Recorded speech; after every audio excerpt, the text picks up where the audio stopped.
Yeah. Yeah, that makes sense. Like, is there something during your time at Gainsight that looking back that you're really proud of that, oh wow, we thought about that, we did that. I'm Mhm.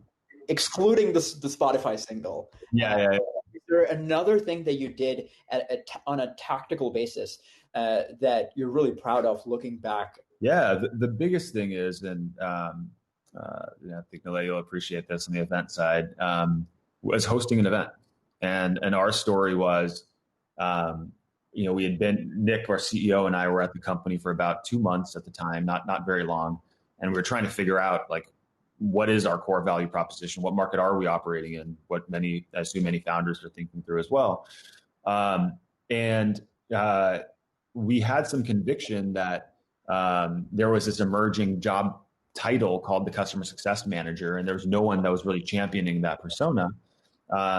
That if we found a way to get these people together, maybe some magic will happen, right? And we had that conviction because we would go to some of these meetups around the valley and out in the Bay Area.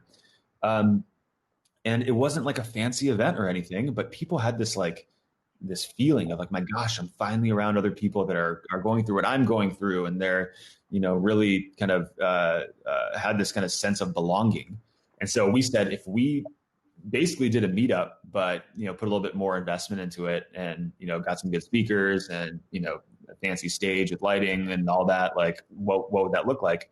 And we were able to get 300 people there in our first year, which I suppose now is like nothing, but back then, like 300 people for a basically seed stage company just turned Series A. Did you Um, have a product like that?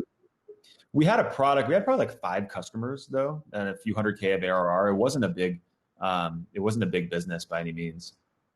Um, What made you take that, like, which is the exact opposite of what everyone is doing, right? Like that was one of the things that I really liked about your book was that it was really counterintuitive, like compared to all the other stuff that people talk about when they talk about marketing. Like most of the times, it's a lot about when founders are being talked at, it's about like find a big market, find a problem in it, solve the problem in the big market, and this is what like VCs are looking for, and you essentially did the exact opposite, which is, hey, here's a really small market, and we're going to grow the market. Is this an outlier? I don't think so. I think who was it? Somebody was talking a lot about like owning your niche. I forget. There's someone on the marketing founder somewhere, entrepreneur influencer community. Somebody was talking about that. So I don't think it's an outlier. I do think it's sort of making a conscious decision to take an alternative path to building a business, because the way if we did what Gartner was asking us to do, we would have positioned as a CRM solution, but it would have missed the nuance, and it would have missed like what makes Gainsight different. What made us like better in the marketplace was not that we were a Salesforce clone. It was that we did something that they didn't do. And so the reality is, I don't think a lot of companies set out to create a category, create a market, but you sort of just start seeing things and you're like, gosh, well, there isn't a lot of competition out there that's doing what we're doing, or, people are really struggling to understand this concept, but we know it's really valuable for our customers that have it. Those are some signals that you're like, gosh, I think this might be our journey. Like this is how the only way out is through it, and the only way out is to will this market or this belief into existence. And so that's what we chose to do. But there are several other examples, right? I think HubSpot did the same with inbound marketing. There wasn't anything like inbound marketing before.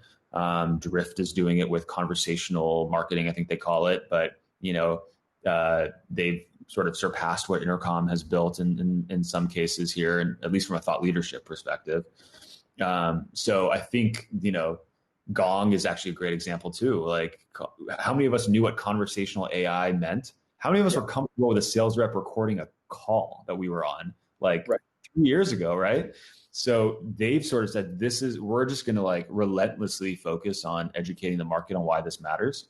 And years later, it works. So I don't think it's necessarily a fluke, but to your point, it's counterintuitive to what conventional wisdom in Silicon Valley is, which is it's all about TAM.